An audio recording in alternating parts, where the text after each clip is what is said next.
ইদানিং social media একটা video প্রচুর পরিমাণে ভাইরাল হচ্ছে, তাই না? যেখানে দেখছেন একজন মহিলা রাস্তায় নেমে জল ছড়া চিংড়ি মাছের মতো ছটফট করছেন। উনি কিসের জন্য? নানা ওনার নাকি অন্নপূর্ণার টাকা ঢোকেনি। কিন্তু ইনার এই ছটফটানি দেখে, এই কান্না দেখে আবেগে ভেসে যাবেন না। ইনার এই পেছনের যে গল্প, যে সত্যিটা, সেটা শুনলে রীতিমতো আকাশ থেকে পড়বেন। ওনার ওই ভাইরাল হয় ভিডিও যেখানে জল ছড়া চিংড়ি মাছের মতো ছটফটানি করছেন আর কি, সেই ভিডিওর কমেন্ট সেকশনে একজনা কমেন্ট করেছেন, ওনারই পরিচিত। কি কমেন্ট করেছেন সেটা শুনলে, জানলে রীতিমতো চমকে যাবেন আপনারা। শুনুন সেই ভাইরাল ভিডিওর নিচে যে কমেন্টটি করেছেন যে ব্যক্তি, দেখুন সর্বপ্রথম কমেন্টটি। তিনি লিখছেন যে আমিও জানি ওনার সম্বন্ধে। ওনার ছেলের জন্মদিন পালন করেছিলেন মদন মোহন রেস্ট হাউসে ভাড়া নিয়ে। তখন MLA Tanmoy Ghosh chairman, vice chairman তৃণমূলের বড় বড় নেতাকে ইনভাইট করেছিলেন।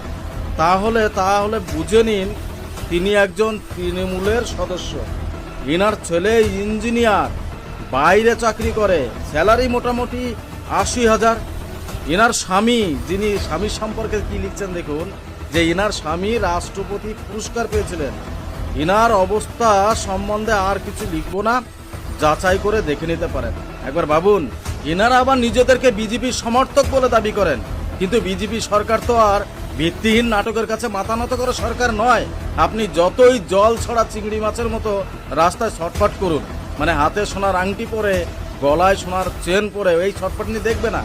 তার কারণ ইনি কিন্তু অ্যাকচুয়ালি বিধবা দাবি করছেন নিজেকে, কিন্তু বিধবা ভাতা নিয়ে কোনো কথা বলতে শোনা যাচ্ছে না এনাকে। সেই বিষয় সম্পূর্ণ চুপ।